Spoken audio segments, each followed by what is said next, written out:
यीशु मसीह का डीएनए। यूहन्ना की अंजील उसका 1 अध्याय उसकी 12 और 13 आयत में यूँ लिखा है, परंतु जितनों ने उसे ग्रहण किया उसने उन्हें परमेश्वर की संतान होने का अधिकार दिया, अर्थात उन्हें जो उसके नाम पर विश्वास रखते हैं, वे ना तो लहू से, ना शरीर की इच्छा से, ना मनुष्य की इच्छा से, परंतु परमेश्वर से उत्पन्न हुए हैं।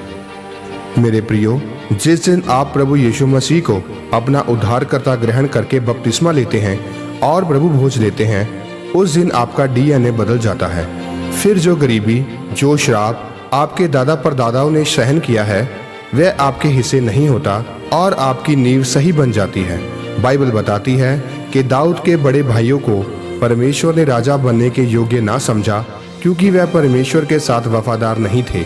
इसी तरह जब दाऊद राजा बना तो उसके बड़े बेटे भी परमेश्वर के साथ वफादार नहीं थे, इसलिए छोटा बेटा सुलेमान राजा बनने के लिए चुना गया।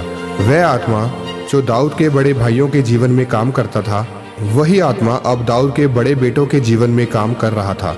उसके बेटों ने इस बात को नहीं समझा कि पिता दाऊद के बड़े भाई भी परमेश्वर के साथ वफादार नहीं थे, इसलिए वे राजा बनने के लिए नहीं चुने गए। और अब यही आत्मा हमारे जीवन में भी काम कर रहा है।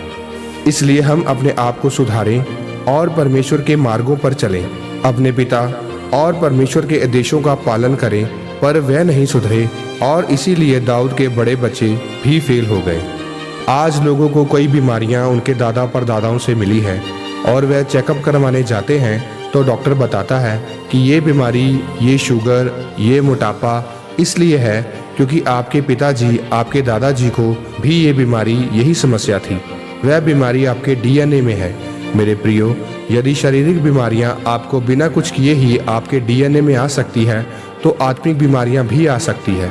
पर परमेश्वर ने बाइबल में कहा है कि जो मेरे ऊपर विश्वास करेगा वह ना तो शरीर से, ना लहू से, बल्कि वह आत्मा से यानी परमेश्वर से पैदा होगा और उनका डीएनए भी परमेश्वर वाला होगा। इसलिए मेरे प्रियो, अगर आप चाहते हैं कि आपका डीएनए परमेश्वर वाला हो तो आज ही बपतिस्मा लो और प्रभु यीशु मसीह को अपना उद्धारकर्ता ग्रहण करो, ताकि आप अपने वंशों के श्राप से आज़ाद हो और स्वर्गीय आशीषों के वारिस हो। आमीन।